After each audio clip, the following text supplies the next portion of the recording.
Assalamualaikum warahmatullahi wabarakatuh. Salam guru penggerak. Perkenalkan, saya Yuswari, calon guru penggerak angkatan 11 dari Kabupaten Lampung Timur, Provinsi Lampung. Dan dalam video kali ini, saya akan menunjukkan video aksi nyata saya dalam memberikan diseminasi tentang budaya positif di lingkungan sekolah saya, yaitu SD Negeri 2 Brajacaka, Kecamatan Waijepara. Selamat menyaksikan.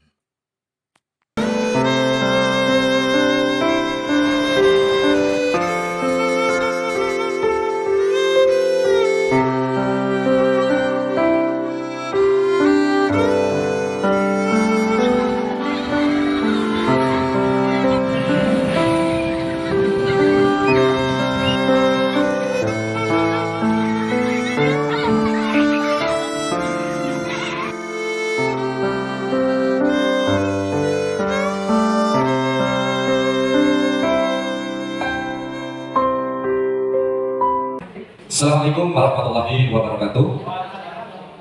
Alhamdulillahirabbil alamin. Wassalatu wassalamu ala asyrofil anbiya'i wal mursalin wa ala alihi washabbihi ajmain. Asyhadu an la ilaha illallah wa asyhadu anna Muhammadar Rasulullah. Allahumma shalli ala sayyidina Muhammad wa ala ali sayyidina Muhammad. Amma ba'du. Kepada Ibu Kepala Sekolah UPTD SDN 2 Brajacaka yang saya hormati, dan kepada Bapak dan Ibu Dewan Guru yang saya hormati, pertama-tama mari kita panjatkan rasa syukur kita kehadirat Allah Subhanahu wa taala, yang mana pada siang hari ini kita semua masih diberikan nikmat, di antaranya adalah nikmat sehat, sehingga kita semua dapat berkumpul di forum yang sangat membanggakan ini dalam keadaan sehat jasmani dan rohani. Amin. Dua kalinya sholawat assalam semoga tetap tercurahkan kepada junjungan Nabi Agung kita, Nabi Muhammad SAW, yang telah membawa risalah Islam kepada kita semua, sehingga kita semua mendapatkan cahayanya, dan tentunya kita selaku umatnya mudah-mudahan kelak diberi syafaat. Amin ya robbal alamin. Bapak Ibu Dewan Guru SDN 2 Brajacaka yang saya banggakan, yang pertama, saya atas nama pribadi mengucapkan ribuan terima kasih atas luangnya waktu atau meluangkan waktu untuk membantu saya dalam proses pendidikan guru penggerak. Mungkin Bapak, Saudara sekalian saat ini sangat lelah. Sekali lagi saya ucapkan terima kasih. Dan untuk selanjutnya di sini saya berdiri di sini tidak lain adalah ingin berbagi tentang apa yang sudah saya pelajari di pendidikan guru penggerak, yaitu modul 1. Dan pada modul 1 ini saya akan memberikan atau berbagi materi tentang budaya positif. Dan untuk selanjutnya di sini sekaligus saya membuat video tentang diseminasi budaya positif atau aksi nyata saya dalam berbagi. Bapak Ibu hadirin yang sangat berbahagia, di sini tampilannya yuk senyum selama 30 menit. Jadi oh iya, 30 detik ya. Jadi sehabis menjadi panitia lomba, ya saya harap waktu diseminasi ini Bapak Ibu terlihat ceria, lelahnya hilang, dan di sini nanti akan timbul yang namanya budaya positif. Mari Bapak Ibu tolong berdiri sejenak. Sebenarnya ini SDG ini itu apa ya? Saling berhadapan. Jadi Bapak Ibu tolong saling berdiri, saling berhadapan, saling memandang. Nah, nanti hitungan 1 sampai 3, Bapak Ibu mulai membuka bibirnya dan tersenyum selama 30 detik. Mari, yuk Bapak Ibu kita saling berhadapan, tunjukkan senyum kita. 1, 2, 3. Yuk senyum dikit. Nah, carikan ekspresinya. Oke, terima kasih. Tepuk tangan untuk kita semua. Terima kasih Bapak Ibu. Nah, karena kita untuk menghemat waktu ya, karena sudah siang. Jadi di sini sebelum saya memberikan atau berbagi modul atau berbagi pengalaman, saya ingin di forum ini Bapak Ibu semuanya menyepakati atau membuat kesepakatan terlebih dahulu. Di sini saya sudah membuat pemantik kesepakatan forum diseminasi. Di sini yang pertama menghargai siapapun, artinya menghargai siapa yang sedang berbicara di depan. Yang kedua, menjadi pendengar yang baik. Yang ketiga, berpakaian rapi dan sopan. Yang keempat, izin saat hadir dan keluar ruangan. Yang selanjutnya, boleh makan dan minum dengan tenang. Jadi makan minum diperbolehkan, ya, nggak apa-apa. Mau minum, monggo. Terus, nah untuk selanjutnya boleh merokok asal Tidak, asal tidak dikeluarkan. Gimana Bu ini? Nah, boleh merokok asal tidak dikeluarkan, ditelan dulu ya. Nah, yang selanjutnya angkat tangan saat akan bertanya. Jadi kesepakatan di sini gimana Bapak Ibu? Masih ada tambahan atau dicukupkan? Untuk kesempatan hari ini. Kesepakatan di forum khusus hari ini. Oke, terima kasih cukup. Jadi kesepakatan forum diseminasi ini kita sepakati supaya kegiatan hari ini dapat berjalan sesuai dengan yang diharapkan. Oke, untuk selanjutnya di sini saya akan memberikan pendahuluan tentang kegiatan apa yang akan saya laksanakan atau Bapak Ibu ikuti pada hari ini. Sekolah kita itu menurut Ki Hajar Dewantara adalah sebuah ladang. Sering kita mendengar sekolah adalah ladang kita, di mana selain kita mendidik anak, sekolah juga menjadi tempat kita untuk mencari nafkah. Selain kita mengabdi kepada nusa dan bangsa. Jadi di sini menurut Ki Hajar Dewantara itu sekolah adalah sebuah ladang. Nah, Bapak Ibu, tujuan saya dalam memberikan diseminasi ini yaitu menumbuhkan budaya positif di sekolah dengan meyakini nilai-nilai kebajikan universal serta menciptakan murid yang merdeka dan mempunyai disiplin yang kuat sesuai dengan profil pelajar Pancasila. Nah, ini adalah tujuan saya. Yang selanjutnya masuk ke dalam materi. Oke, Bapak Ibu, di sini seorang guru yang baik harus memiliki kemampuan dalam mewujudkan budaya positif di sekolah. Budaya positif tersebut dapat diwujudkan dengan menggunakan konsep inti seperti 1. Disiplin positif dan nilai kebajikan universal. 2. Perubahan paradigma pembelajaran. 3. Teori motivasi, hukuman, penghargaan, dan restitusi. Dan 7. Segitiga restitusi. Di sini inilah nanti yang akan saya sampaikan sebagai materi di forum ini. Oke, untuk yang pertama, di sini ada disiplin positif dan nilai kebajikan universal. Ibu-ibu, Bapak, mungkin kita semua saat ini sudah menjadi guru yang baik. Kira-kira sudah atau belum? Bapak Ibu, sudah merasa menjadi guru yang baik belum? Belum.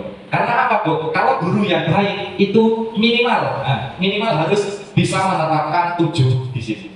Kira-kira kalau menurut Bapak Ibu, disiplin positif itu yang berkaitan di sekolah tuh ya, yang berkaitan di sekolah, disiplin positif itu apa toh? Menurut Bapak Ibu? Disiplin positif. Oke, izin ketika tidak hadir, bagus. Selanjutnya Bu, ada yang tahu tentang? Ayo, kira-kira budaya positif di sekolah itu apa toh? Atau disiplin positif itu apa gitu? Menurut Bapak Ibu, izin apabila tidak masuk, membuang sampah pada tempatnya, oke. Hadir tepat waktu, oke. Nah, yuk kita pahami bersama. Budaya positif, disiplin positif. Nah, di sini Bapak Ibu, ternyata disiplin positif adalah pendekatan untuk mendidik murid yang bertujuan untuk membentuk kontrol diri dan meningkatkan kepercayaan diri sehingga mereka bisa meningkatkan kepercayaan diri sehingga mereka bisa berperilaku dengan berpedoman kepada nilai-nilai universal. Nah, di sini saya juga sudah menyiapkan contohnya. Satu contoh budaya positif yang dapat kita terapkan atau kita bentuk. Jadi budaya positif itu tidak ada ketentuan, Pak. Tidak ada ketentuan, tapi budaya positif itu berasal dari kita sendiri. Kita yang membuat, kita yang membentuk, kita juga yang melaksanakan, dan yang terakhir kita yang mengajar. Nah, di sini ada contoh penerapan disiplin positif di sekolah. Menggunakan bahasa positif. Contoh, daripada mengatakan jangan berlari di dalam kelas, guru bisa mengatakan mari kita berjalan pelan-pelan di dalam kelas agar kita semua aman. Kira-kira gimana? Ini salah satu contoh. Jadi contoh dari pembiasaan. Tidak selalu berbahasa negatif, tapi kita berupaya untuk berbahasa yang positif. Sehingga bahasa-bahasa yang kita tanamkan, kita berikan kepada anak nantinya akan membentuk siswa tersebut berbudaya positif. Dari salah satu contoh itu adalah yang pertama dari bahasa kita.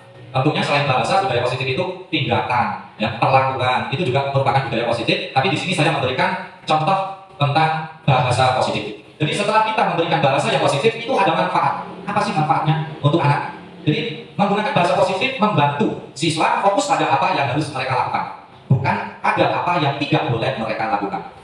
Kira-kira ini bertentangan dengan yang selama ini Bapak Ibu lakukan tidak? Atau Bapak ini sudah hal tersebut sudah melakukan? Belum. Karena saya sendiri itu sebelum saya mengikuti guru penggerak, saya tidak menggunakan bahasa positif. Yang saya gunakan adalah yang pertama, ya, jangan berlari, jangan ribut, apa-apa itu menggunakan kata jangan. Jangankan dengan siswa, dengan anak saya, dikit-dikit, jangan, itu positif. Tapi ternyata itu bukan kata atau bahasa positif. Bahasa positif adalah mari kita berjalan pelan-pelan di dalam kelas agar kita semua aman. Oke. Jadi selain bahasa dari kita juga memberikan motivasi atau semangat kepada anak yang berperilaku positif atau sedang membantu temannya. Kita memberikan apa ya? Seperti pujian. Aduh, sangat bagus nak, kamu sudah membantu temanmu yang sedang kesulitan. Itu adalah salah satu contoh.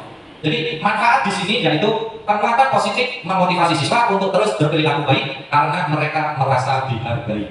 Nah, jadi selama ini saya sendiri jujur perilakunya tidak seperti ini. Saya sendiri. Jadi sebelum saya belajar tentang mobil satu ini, ya kalau ada anak yang membantu, siswa membantu siswa itu ya saya paling cuma saya lihatin aja. Tidak saya puji, tidak apa, ya biarin aja. Ternyata setelah saya mengikuti pendidikan, kita memberikan pujian.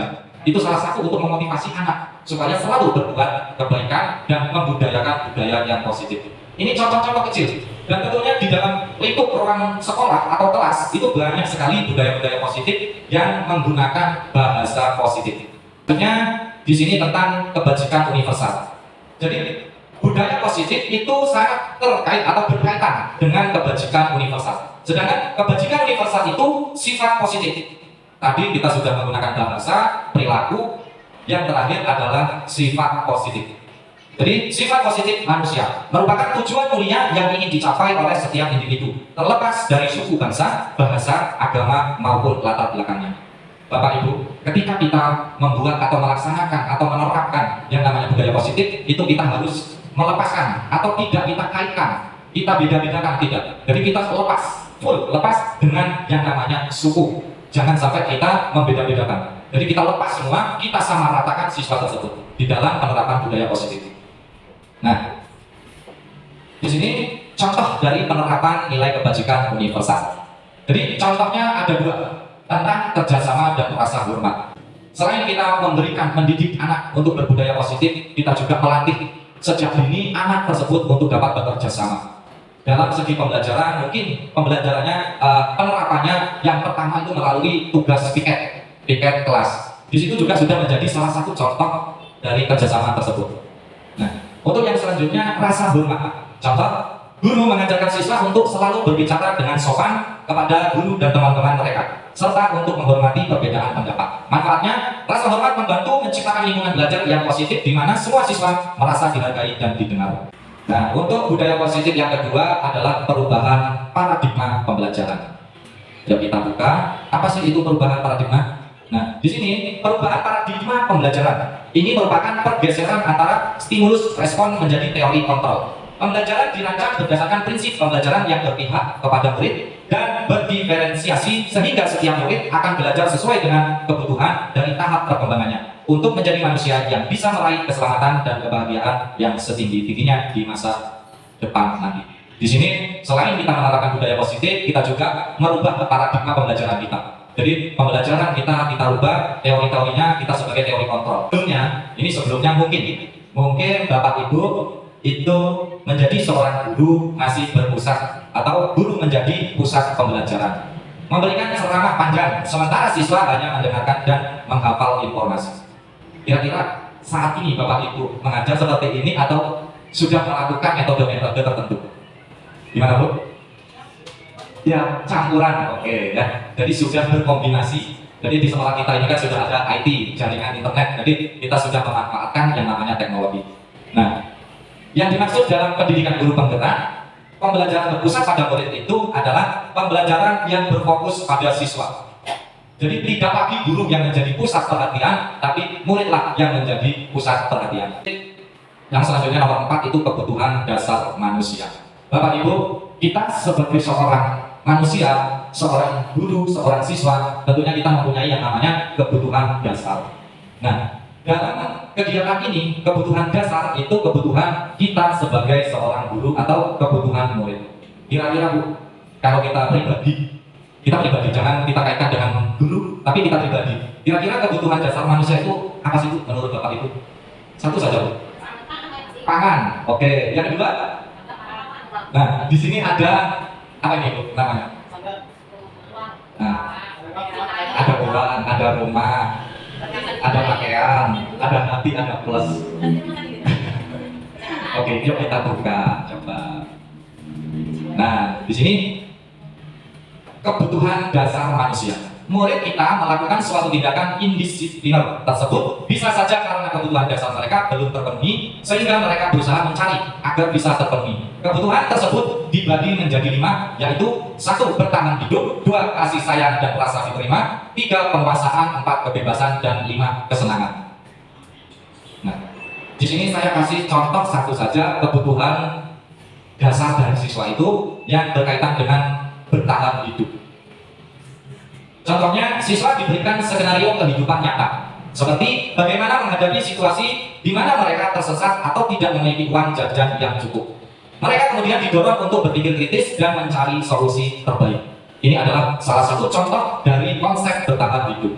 Kita selalu mencoba dan berusaha mencoba kepada anak agar anak tersebut bisa mencari solusi terbaik ketika anak-anak kita semua sedang dalam menghadapi suatu masalah.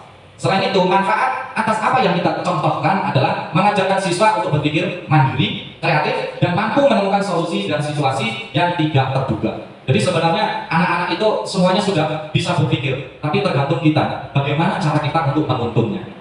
Nah, dan budaya positif untuk yang selanjutnya. Nah, kayaknya Bapak Ibu di siang ini masih pada ngantuk. Ya, coba Bapak Ibu es briefing terlebih dahulu, biar gak ngantuk. Ya, berdiri Bapak Ibu, berdiri biar kita relax, ya, biar kita relax. Coba Bapak Ibu saling berhadapan, Ibu di situ saja nggak apa-apa. Bu Daniel dengan Pak Bima. Nah, ini es briefingnya tepuk, tapi instruksinya ketika saya bilang hitam, hitam yang mukul, hitam yang mukul, yang hijau menghindar. Kalau saya ngomong hitam, hitam mukul. Nah, ya, saling berhadapan orang dua-dua. Mukul tangan temannya, temannya menghindar. Ayo gimana? Kalau saya ngomong hitam, yang hitam mukul, yang hijau menghindar. Nah, yang sebelah sini hitam, hitam, yang sini hijau, hijau. Nah, hitam. Nah, kalau saya ngomong hijau, berarti hijau mukul. Paham? Yang hitam menghindar. Oke? Yuk, coba hitungan ketiga. Kalau saya instruksinya hijau, hijau mukul, yang hitam menghindar. Tapi kalau hitam berarti hitam yang mukul, yang hijau menghindar. Yang sebelah sini hitam, yang sebelah sini hijau. Oke? Nah, hitungan ketiga. 1, 2, 3. Hitam. Sekali lagi. Maaf ya, hijau. Oke, terima kasih. Tepuk tangan untuk kita semua. Oke, jadi Bapak Ibu, kenapa kok ada es briefing di sini? Nanti Bapak Ibu dapat mencontohkan ketika anak sudah mulai jenuh dengan apa yang kita berikan, kita ciptakan apa itu. Yang penting anak itu nanti dapat aktif kembali, dapat bisa berkonsentrasi. Nah, di sini sedikit lagi yang kelima. Tadi ada 7 ya, ada 7 budaya positif yang ingin saya sampaikan. Jadi di sini yang kelima tentang keyakinan kelas. Kira-kira sudah pernah mendengar belum tentang keyakinan kelas? Keyakinan kelas, nggak yakin. Apa toh keyakinan kelas ini? Cara membuatnya bagaimana? Nah, di sini yang perlu Bapak Ibu atau kita semua ketahui. Yang selanjutnya, apa toh itu keyakinan kelas? Keyakinan kelas yaitu nilai-nilai kebajikan universal yang disepakati oleh guru dan murid secara tersirat dan tersurat dalam kelas sebagai acuan dalam berperilaku terhadap diri sendiri dan orang lain dalam lingkungan tersebut. Ini adalah budaya positif tentang keyakinan kelas, di mana di sini memuat nilai-nilai kebajikan universal yang tentunya disepakati oleh guru dan murid. Pertama, kita membuat yang namanya peraturan kelas. Bapak Ibu sampai hari ini sudah pernah atau sudah membuat peraturan kelas atau belum? Sudah. Dari mulai kita masuk sampai kita pulang, itu rata-rata Bapak Ibu mungkin peraturannya secara lisan atau tertulis? Lisan ya, rata-rata lisan. Jadi ternyata di sini dari sebuah peraturan kelas yang dibuat oleh guru dan siswa itu nanti dampaknya sangat luas. Secara tingkatan, pertama adalah peraturan kelas, naik ke keyakinan kelas, keyakinan kelas naik ke lingkungan positif. Positif lebih luas lagi nanti akan berdampak kepada budaya positif. Jadi asal mulanya itu dari peraturan kelas. Kelas di mana kita mengajar, kita tempati, di situ nanti kita akan membuat yang namanya peraturan kelas. Nah, di sini langsung saja tentang keyakinan kelas 5 contohnya, UPTD, SDN 2 belajar zakat. Keyakinan kelas 5 ini ada 5. Yang pertama menghormati. Keyakinan kelas pertama menghormati. Jadi semua siswa diharapkan untuk menghormati satu sama lain, guru dan semua materi kelas. Yang kedua komunikasi, yang ketiga kehadiran, yang keempat partisipasi, yang kelima jujur, dan yang keenam saling menghargai. Keyakinan kelas di sini yang membuat adalah siswa tersebut atau pelakunya. Jadi peraturan itu apabila yang membuat orang yang nanti akan melaksanakan akan jauh lebih baik daripada kita yang membuat orang lain yang melaksanakan. Jadi kalau dasarnya keyakinan itu asalnya dari siswa, siswa tersebut akan menerimanya dengan hati yang gembira. Karena apa? Karena aturan dia yang buat, dia sendiri yang menggunakan. Kalau dasarnya itu dari siswa, keyakinan kelas ini akan berjalan dengan baik. Tanpa kita membentak-bentak, tanpa kita menyuruh-nyuruh. Tapi kalau sudah keyakinan kelas, kita sudah pampang, kita sudah tempelkan di salah satu tembok ruang kelas kita. Apabila ada yang melanggar dari keyakinan kelas di sini, maka kita carikan solusinya bareng-bareng. Jangan kita hukum. Jadi membiasakan siswa itu menerima atau apabila melanggar akan tahu segala konsekuensinya yang sudah disepakati. Oke, untuk selanjutnya ini contoh dari keyakinan kelas. Nah, untuk manfaat dari keyakinan kelas. Di sini ada 8 keyakinan kelas. Atau setelah kita membuat keyakinan kelas, maka ada 8 manfaat. Ini diantaranya. Jadi masih banyak manfaat yang lain, tapi ini adalah diantaranya. Yang pertama adalah menciptakan lingkungan belajar yang positif. 2. Meningkatkan rasa tanggung jawab. Setelah kita membuat keyakinan kelas, setiap hari dibaca, dilihat, siswa akan tidak sengaja atau akan berangsur-angsur dia akan memahami apa yang harus diperbuat dan setelah menyepakati aturan yang sudah dibuat, siswa tersebut akan melaksanakannya. Tapi kalau tidak ada aturan, maka ya akan dengan sendirinya siswa tersebut berbuat dengan seadanya. Jadi kalau sudah kita kasih ya, tentunya tidak semena-mena, baik itu guru ataupun siswa. Nah, untuk yang nomor 6, satu lagi nanti nomor 7, yang ini nomor 6 tentang posisi kontrol guru. Kira-kira Bapak Ibu, apa sih posisi kontrol guru itu dalam kategori budaya positif? Atau bahasa asing yang sudah dikenal? Nah, oke, kalau gitu yuk kita pahami bareng. Jadi di sini posisi kontrol guru, budaya positif juga bisa diwujudkan dengan memiliki posisi kontrol terbaik sebagai seorang guru dalam merespon tindakan indisipliner murid. Posisi kontrol tersebut dibagi menjadi 5, yaitu penghukum, pembuat merasa bersalah, teman, pemantau, dan manajer. Nah, di sini saya kasih warna merah. Kenapa kok saya kasih merah? Di sini dalam hal ini posisi manajer dianggap sebagai posisi kontrol yang terbaik dan ideal untuk diterapkan. Jadi segitiga restitusi itu adalah cara Bapak Ibu atau tahapan untuk menyelesaikan suatu masalah yang terjadi di dalam kelas. Jadi yang pertama Bapak Ibu lakukan adalah stabilkan identitas, lalu naik ke validasi tindakan yang salah, yang selanjutnya menanyakan keyakinan. Di sini adalah metode yang Bapak Ibu harus lakukan apabila menghadapi suatu masalah. Ini contohnya kasus siswa bernama Sakila marah setelah mengetahui bahwa teman sekelasnya bagus menyalin pekerjaan rumahnya. Sakila merasa usaha dan kreativitasnya tidak dihargai dan ini menyebabkan ketegangan antara mereka. Bapak Ibu, kira-kira sebelum nanti saya menyampaikan tentang cara penyelesaiannya atau langkah-langkah penyelesaiannya, kira-kira Bapak Ibu mempunyai cara apa? Atau pernah menyelesaikan dengan cara yang seperti apa? Kira-kira gimana menurut Bapak Ibu? Yang sudah terjadi, cara Bapak Ibu? Ditanya dulu. Terus? Iya. Oke, ditanya dulu. Bagus, benar nggak Gus? Kamu sudah mencari punya Sakila? Iya, sangat bagus sekali. Tentunya sebelum kita itu menghukum atau kita mengetahui permasalahannya, kita cari dulu, kita tanya-tanya dulu ya. Nah, di sini saya akan mengenalkan langkah-langkah atau penerapan segitiga restitusi dalam penyelesaian kasus tersebut. Yang pertama tadi tentang menstabilkan identitas kesalahan. Ini langkah pertama, menstabilkan identitas kesalahan. Terus kondisi saat kasus ini bagus menyalin pekerjaan rumah Sakila dan Sakila marah karena merasa usahanya diabaikan dan dihargai tidak dengan semestinya. Nah, penerapannya guru mengadakan pertemuan dengan Sakila untuk mendiskusikan perasaannya dan bagaimana tindakan bagus mempengaruhi dirinya. Selanjutnya, guru berbicara dengan bagus untuk memahami apa yang menyebabkan bagus menyalin pekerjaan Sakila. Ada pertanyaan kunci. Jadi pertanyaannya itu banyak, tapi ada kunci pertanyaannya. Kunci pertanyaannya, Sakila bisa ceritakan lebih lanjut tentang bagaimana perasaanmu ketika mengetahui pekerjaanmu dicontek. Ini untuk kita menanyakan kepada Sakila. Bagus, apa yang membuatmu merasa perlu menyalin pekerjaan Sakila? Apa yang bisa kita lakukan untuk memperbaiki situasi ini? Tapi insya Allah nanti kalau kita menerapkan kepada anak itu tidak menjadi takut, tapi merasa anak tersebut dihargai atas kekurangannya dan kelebihannya. Jadi kalau belum sudah kita bentak-bentak, anak itu secara otomatis akan mencari berbagai alasan dan berbohong. Kita tidak tahu kondisinya di rumah seperti apa. Seperti kita saja berangkat sekolah kalau sudah cemberut dengan pasangan, Ya ngeliatin murid itu ya gimana? Ya emosi. Tapi kalau kita tuh dari rumah sudah bahagia, kira-kira guru ini bahagia tidak sih? Bahagia. Ya? Sebelum mengajar kita diwajibkan untuk berbahagia dulu. Kalau kondisinya sudah bahagia, mengajar pun akan bahagia. Ilmu yang kita sampaikan atau kita tularkan dalam kita menuntun akan berhasil. Anak pun juga akan bahagia. Jadi pertama harus bahagia. Nah, ini langkah yang ketiga. Menanyakan keyakinan. Situasinya bagus, mengambil langkah-langkah untuk memperbaiki situasi dengan meminta maaf kepada Sakila dan menunjukkan komitmennya untuk tidak mengulangi kesalahan yang sama.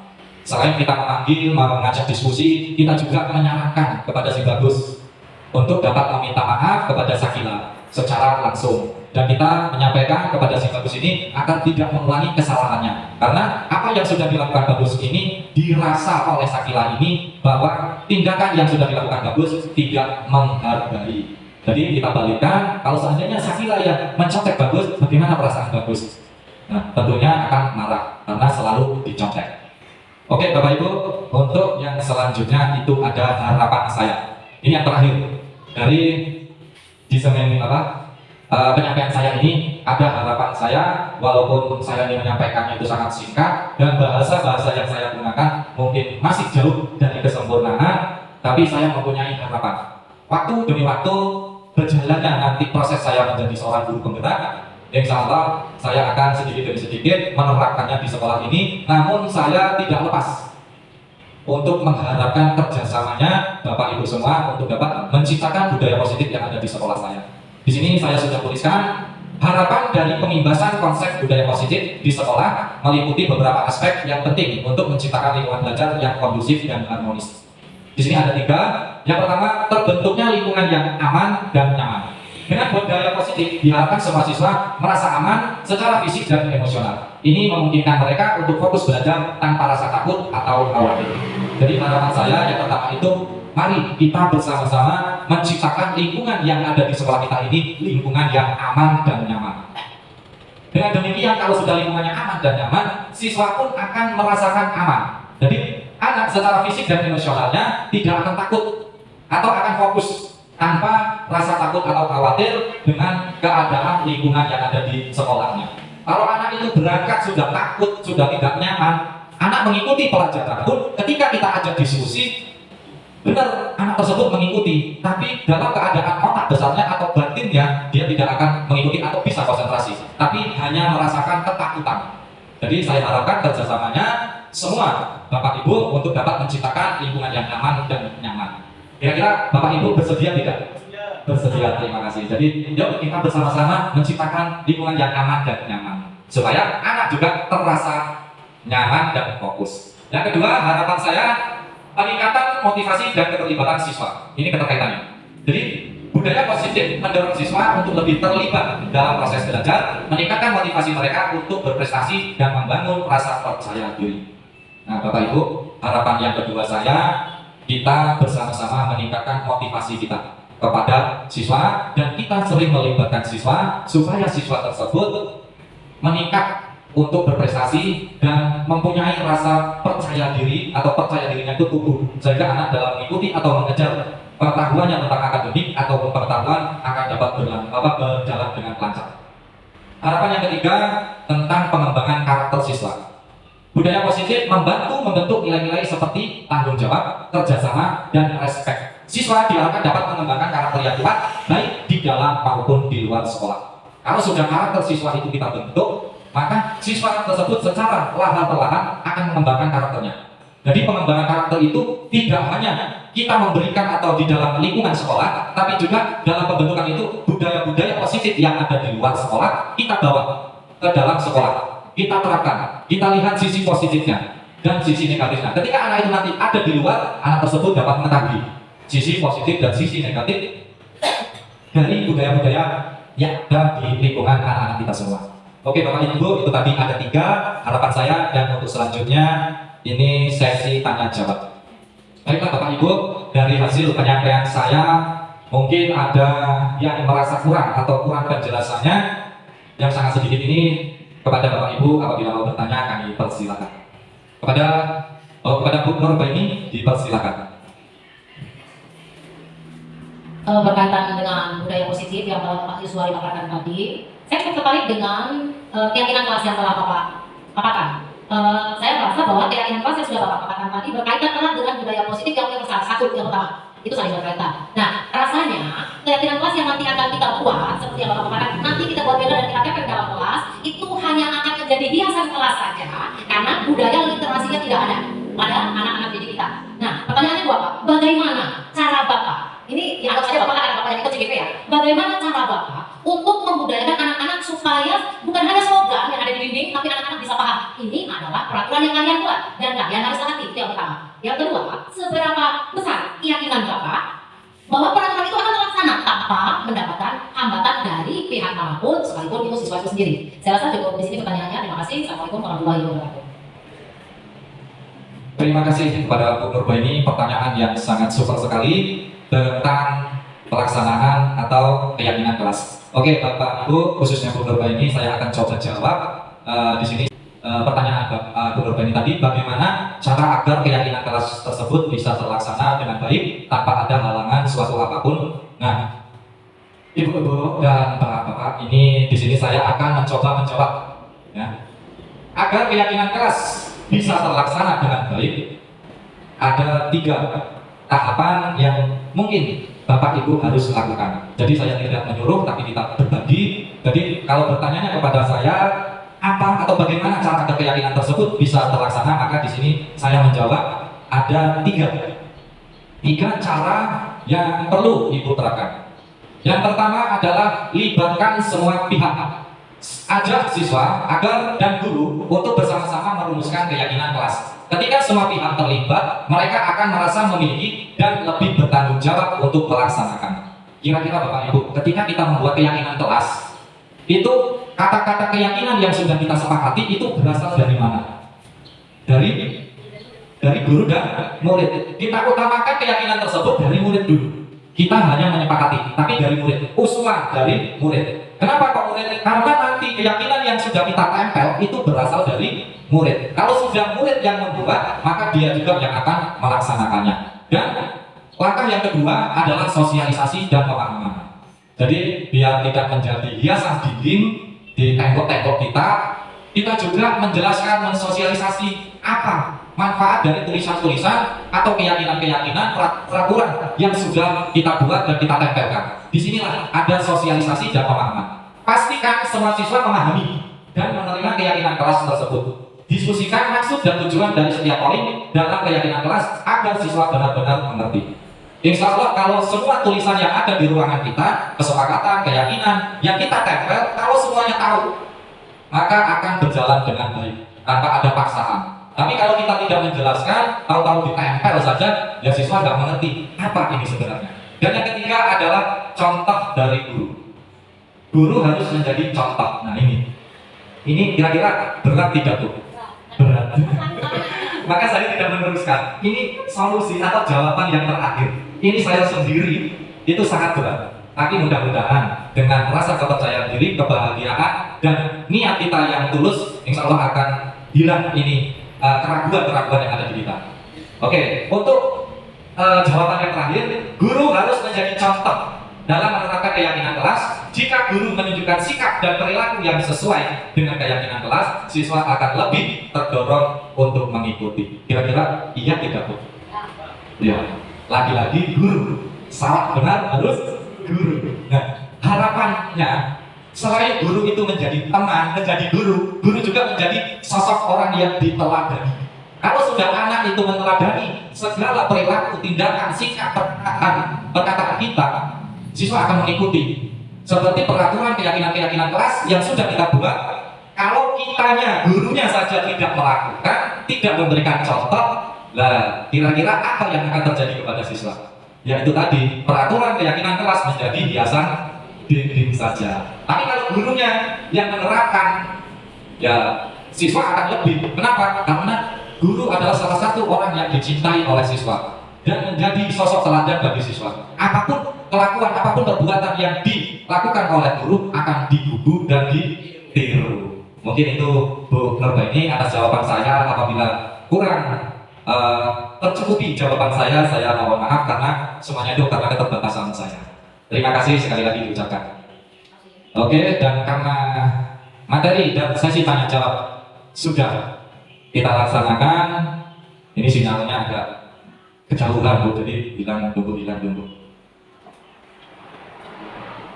Nah, demikian tadi penjelasan dari saya tentang budaya positif. Apabila saya dalam menyampaikan ada kata-kata saya yang mungkin menyinggung atau kurang tertata dengan rapi, saya memohon maaf yang sebesar-besarnya. Dan apabila tidak ada pertanyaan lain, saya kira saya cukupi untuk forum hari ini. Gimana Bu? Masih ada pertanyaan? Cukup, alhamdulillah. Jadi harapan saya, sekali lagi saya memohon dukungan dari Bapak Ibu semua untuk saya pribadi khususnya ketika saya pada posisi hari ini sedang berproses mengikuti pendidikan guru penggerak. Saya harap, saya mohon Bapak Ibu tidak capek-capek, tidak lelah untuk mendukung saya agar apa yang sedang saya kerjakan, apa yang sedang saya tempuh dapat berjalan dan nantinya bisa membuat sekolah kita ini menjadi yang lebih baik. Itu aja harapan saya. Dan saya ini wassalamualaikum warahmatullahi wabarakatuh.